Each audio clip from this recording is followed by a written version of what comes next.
Si Kaisilin ay isang nurse na nagtatrabaho sa isang pampribadong ospital sa Maynila. Nag-iisa siyang anak ng pamilya.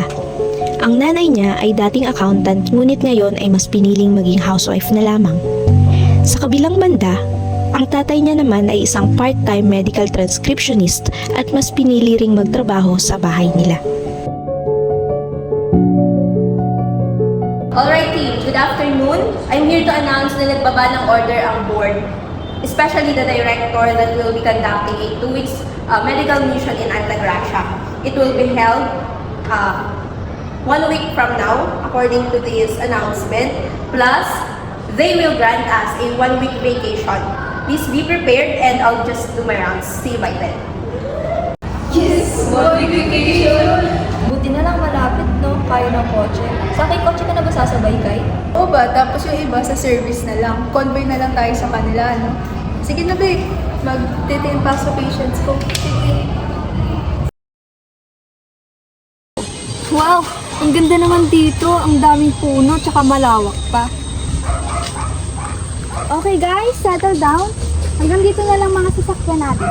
Nakipag-coordinate na kami sa mga barangay na dito na natin ipapark yung mga sasakyan and kasamahan tayo ng kapitan at ibang tanod kasama ang ibang community health workers nila para ihatid tayo sa site. So, konting lakaran pa raw ang gagawin bago makarating kasi hindi na kaya ng sasakyan natin yung daan.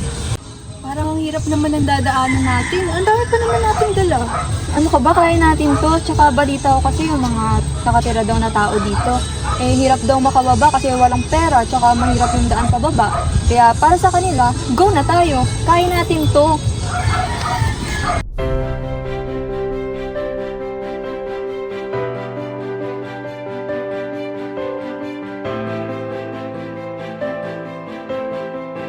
Oh, dito na tayo! Ay, salamat. Nakarating din. Napagod ako dun eh. Alright team, settle your things na. And meron daw sila kapitang inihandang konting salo-salo para sa atin. So, bukas na tayo ng umaga magsisimula sa medical mission, okay? So, magpahinga kayo pagkatapos. Thank you po. Hi, Nanay. Good morning po. Kamusta po kayo? Okay naman din. Masaya kami at pumunta kayo rito para i-check kami ng libre. Ano pong pangalan niyo, ma'am? Angeline Cruz. Ilang taon na po? Okay, ako'y 16 na din. 60 na po. So, nitong nakaraan po ba, or ngayon po, may nararamdaman po ba kayong masakit? Medyo sumasakit lang ang ulo at nahihilo. Lalo na sa tanghali, lumalabo na yung mata ko. Sige po. Bipihan ko lang po kayo, ha?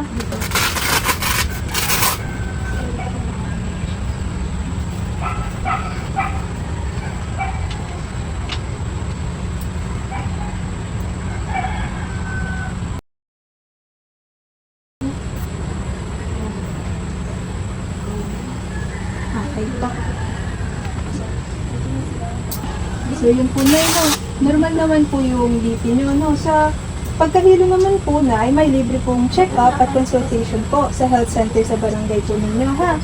Tapos tuwing Biyernes po, andun po si Doc Jess. Siya po yung doktor doon. Meron din pong libreng bakuna para sa mga senior citizen po katulad nyo. Pagka humihina na po kasi at nababawasan ang resistensya nyo, no? So meron pong dalawa doon. Yung isa po, pneumococcal po, para maprotektahan kayo sa pneumonia. At isa naman po, flu vaccine po, para maprotektahan po kayo sa mga trangkaso. Kung may maintenance naman po kayo, meron din po yung libre sa center. Naiintindihan po ba, Nay? Oo na. Sabi mo ay meron libreng check-up sa center, tapos tuwing Biyernes ay nandoon si Doc Jess. Meron din 2 libreng bakuna doon para sa aming matatanda na. Tapos may pang-maintenance din na libre doon. Ayan, very good naman si Nanay. Pa-check up po kayo dun, ha, Nay? Kasama po kayo sa apoy mo, ipasakay po kayo sa kariton o paratos.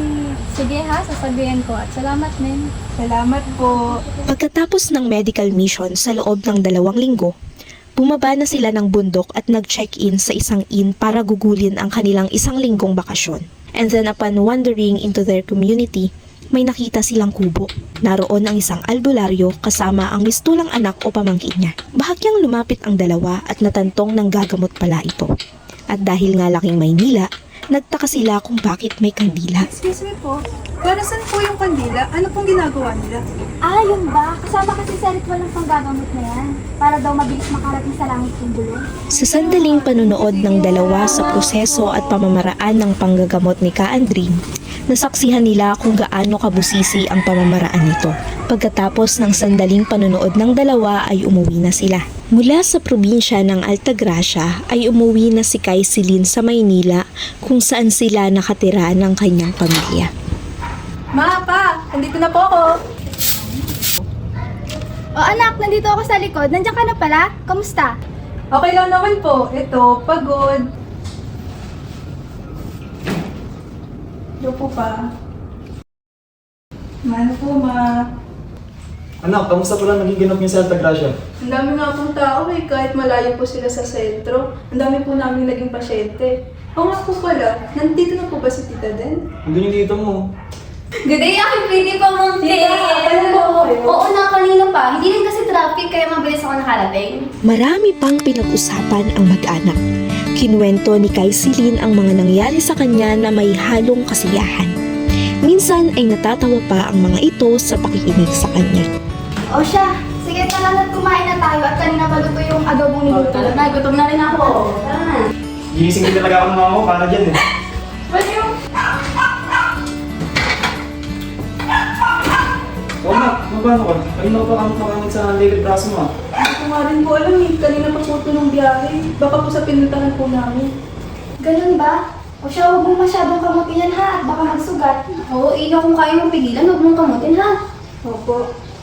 Makalipas ang 2 araw, Ano ba to? Napacheck up ko na nga mamaya. Hello, nak. Oh, hala. Hala ka, Kylie. Ba't ang dami mong pantal? Hindi ko nga rin po alam to eh. Dapat check up mo na yan? Hindi pa po. Baka po mamaya. Naku, sobrang katiba nito, nak. Yung una po, oo. Pero ngayon po, sumasakit na po yung mga pantalin. Naku, need na talaga mapacheck up nito. Nala, sige, mag-ready ka na. Pumunta ka na sa ospital ngayon. nagpatingin na si Kaisilin sa iba't ibang ospital at kung sino-sino na ring mga doktor ang nakausap nila.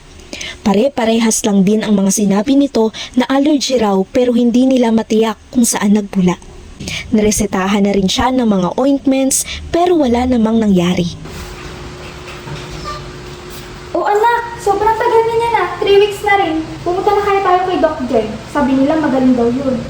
Pwede naman po. Pero kasi ang dami na po natin napuntahang hospital para magpa-check up eh. Wala naman pong nangyayari. Ano ka ba anak? Gagaling yan. Ma, pa, what if subukan po natin yung nakita ko po dun sa Altagracia? Yung pinuntahan po namin last month? Bakit? Ano ba yun? May magaling ba na doctor doon? Kung oo, sige. Puntahan natin. Kay Ka-Andring po sana. Yung magaling daw pong albularyo dun. Ano? Ano yun ate? Folk healers? Albularyo ba? Alam ko, uso rin daw yun sa province. Tapos marami din naman daw napapagaling yung mga nagpapagamot dun. Hindi, ayaw namin yan. Tinuturo yung mga ganyan eh. So okay pa rin, pupunta tayo sa hospital at magpapacheck up. Doon, sigurado. Oo, tama ang papa mo. Delikado. What if? Niluloko lang pala tayo ng mga magagamot na sinasabi mo. Pero po kasi... Basta, hindi pwede. Tapos. Kuya, wala namang mawawala eh. Malay yung malaman natin kung anong condition ni Kylie, oh. Tignan nyo, ilang beses na tayo nakabalik sa ospital, may nangyayari ba? Wala naman. Same lang nang sinasabi nila eh. Tsaka sabi ko nga kanina, marami na rin silang napagaling. So ba't hindi natin subukan, di ba? Basta din. Hindi pwede. Tapos ang usapan. Hala kasi, bakit naman ayaw pumayag nila tito, tita? Hindi ko rin talaga alam, Miggy. Pero alam mo ba, marami akong kamag-anak na napagaling ng albularyo. As in, literal pa sa literal. Parang katulad na sa'yo, nakailang punta na sa ospital pero wala rin. Gusto ko rin naman talaga, te. Kaso nga, ayaw pumayag nila mama at papa eh. Eh di tumakas ka. Ano, baliw ka ba? Eh di na-burn naman yung mga magulang ko. Eh anong gagawin natin? Asak matanda ka naman na. Sa bagay. Gets ko naman kuya ate, na nag-aalala lang kayo para kay Kylie. Pero wala kasi mangyayari kung tatambay lang tayo dito eh. Susubukan lang naman natin kung gumana. Alhamdulillah, thank you po. Pero kung hindi naman, sana gumaling na itong pamangkin ko. Besides, kuya, malaki na to. Malaki na tong anak mo. Hindi ba mas maganda kung papakinggan natin at respetuhin natin yung opinion pati decision mo? Alam ko naman yun, pero Wala eh. Wala talaga kami tiwala sa ganyan. yes ate, sabi ko nga, susubukan lang naman natin, itatry natin. Para rin naman to sa anak mo. O siya, sige. Gusto mo ba talaga anak? Opo pa, gusto ko po talaga. Sige, pahig na kami. Pero sasama kami ng mama mo kung saan man yung sinasabi niyo ng tita din mo. Kinabukasan din ay agad silang nagtungo sa Altagracia para magpagamot kay Kaandring, ang pinagkakatiwalaang albularyo ng Altagracia. Ano pong kailangan nila? Kayo po ba yung manggagamot dito? Nabanggit po kasi kayo ng kaibigan ko sa akin. Mag-iilang linggo na po kasi itong pantal ko. Ipapatingin ko po sana. Hindi po ako yung manggagamot eh, yung chong ko po. Pasok po kayo para po matawag ko siya. Salamat po. Chong, may bisita ka po. Oh, sige. Pasok. Magandang umaga sa inyo. Anong atin? Ipapatingin lang po sana namin itong anak namin. Sige, umupo muna po kayo. Puro na po daw. Gaano katagal na ito, Iha? Magtatatlong linggo na po. Simula po nung medical mission po namin dito sa probinsyang to. Mahapdi po, tas Makati. Wala ka po bang nagalit doon o ano? So pagkakatanda ko naman po, wala. Nagsimula lang po silang magsilabasan nung umuwi ako sa amin. Jam, pakikuha ng mga gamit ko para sa kalagayan ni... Anong pangalan mo, Iha? Kylie po. Sa kalagayan ni Kylie. Kumuha ka ng dahon ng bayabas at nakakapul ko at durugin mo ito. Sige, Chong, kukuha lang pa ako saglit.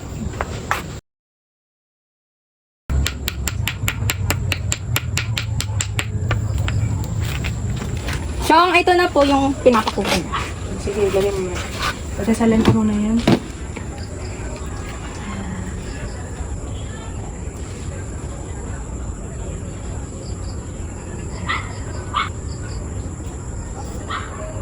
Pagkasalan naman kita, Iha. Okay. Sabayan mo ako. Sa ngalan ng Ama, ng Anak, sa Espiritu Santo. Amen. Kasi, Domingo, Jennifer, Amen. Sa ngalan ng Ama, ng Anak, ng Espiritu Santo. Ay, hindi naman po ba lalo yung sugat niya? Tagal na ho namin ginagamit itong mga dahon na ito.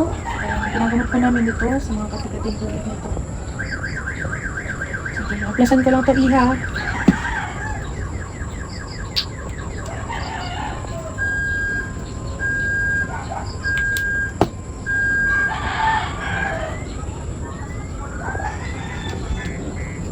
Ano pangalan mo, Iha? Kylie po. Kylie, sa ngalan ng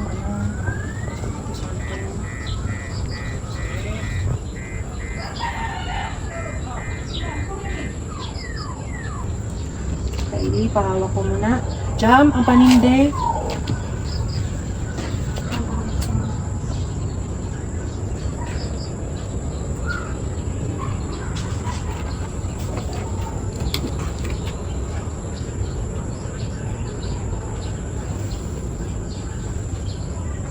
Kita mo yan? Ayan ang espiritu. Kita mo yan mga bilog-bilog. Yan ang mga pantal-pantal na kagagawa ng mga espiritu. Ngayon, dadasalan kita muli. Amen.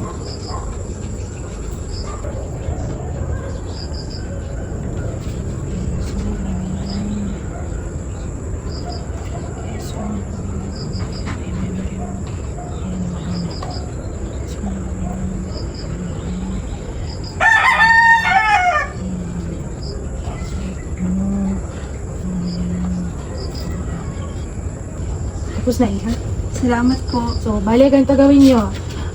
Huwag kayong haharap sa kahit anong salamin sa bahay at maaari lang kayong humarap sa salamin sa loob ng 24 oras o di kaya kinabukasan. May bibigay ako sa yung langis.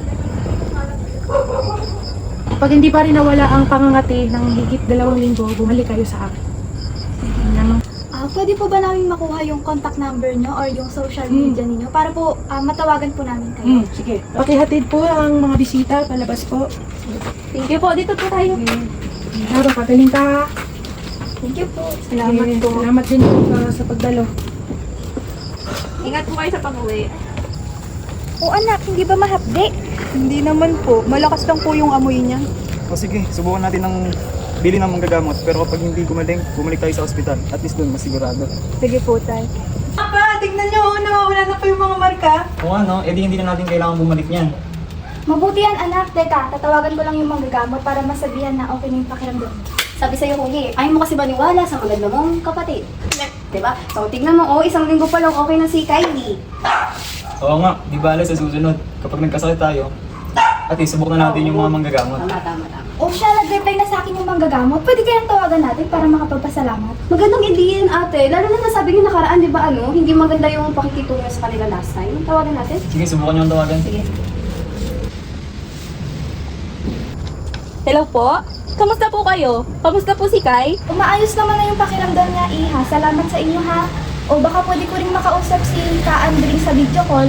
Sige po. Magandang umaga ho. Yung pamangkin ko po yung nagpagamot sa inyo nung nakaraang linggo. Bali, gusto lang po sana namin magpasalamat kasi po bumubuti na po yung pakiramdam niya. Thank you po. Salamat po. At gusto rin po namin humingi ng pasensya sa inasal namin nung nakaraan. Nag-aalala lang po kami para sa anak namin. At hindi rin po talaga kami naniniwala sa kakayahan ng mga manggagamot. Pero po sa nangyari po ngayon, lubos po kami nagpapasalamat sa inyo, Ka Andring at Jam. Wala ka naman Masaya rin ako na nagsimula ng gumaling ang mga pantal ni Kai po.